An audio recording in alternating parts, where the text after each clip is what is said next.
Namo Phat, good morning. Thanks for joining me for a daily practice check-in. Listen, listen, listen. This beautiful sound calls us back to our true home.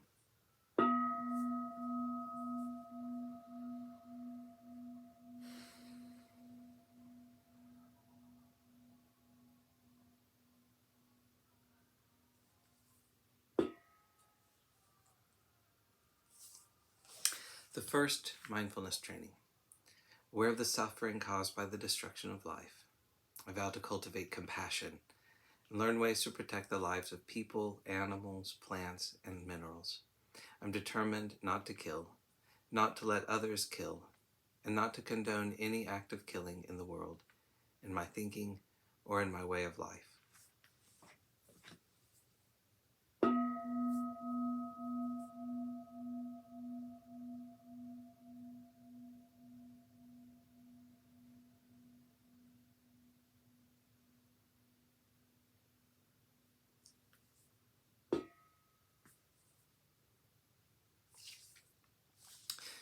For our Dharma lessons, we're reading Ajahn Amaro's book, Catastrophe, Apostrophe. We're finishing a section on making the darkness visible today.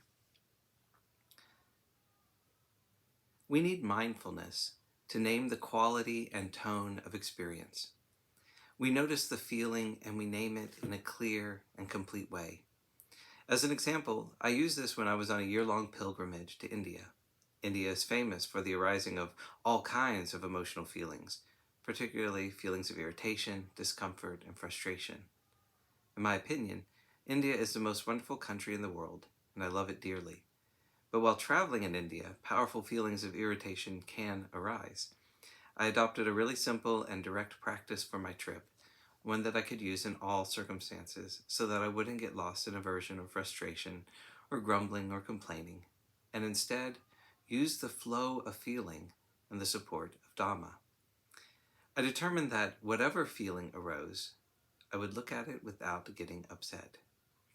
This kind of meditation on conscious feeling was then extraordinarily helpful.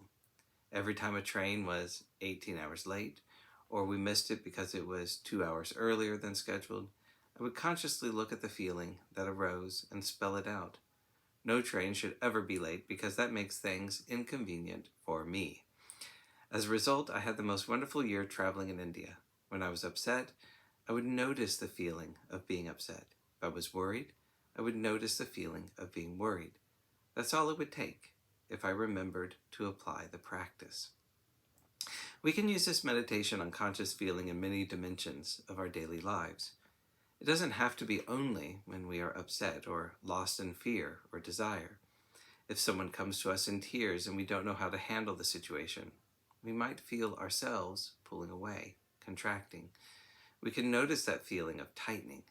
In that moment, where instead of reacting blindly, we consciously feel, there's a natural relaxation. We're still paying attention, but that sense of contraction or fear, that sense of what should I do, drops away. We make the mind consciously aware that this is the, oh dear, this person is very upset and they're asking me to do something about it, feeling. That's what this feeling is. The mind that knows it as feeling is, in that conscious knowing, freed from identification with that feeling, at least to some degree. It is known as a mental event arising and passing in consciousness, rather than as a real thing that involves me. In the heart, there is a natural attunement to the situation, and we find ourselves able to respond more effectively, either with a gesture or by words or by being quiet. The heart is able to respond with what is helpful, rather than reacting from an acquisitive, fearful, or aversive place.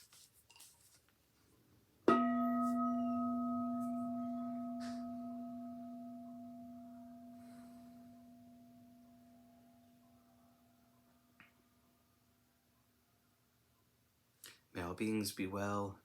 May all beings be happy. May all beings be at peace. Sadhu, sadhu, sadhu. Thanks for joining me today.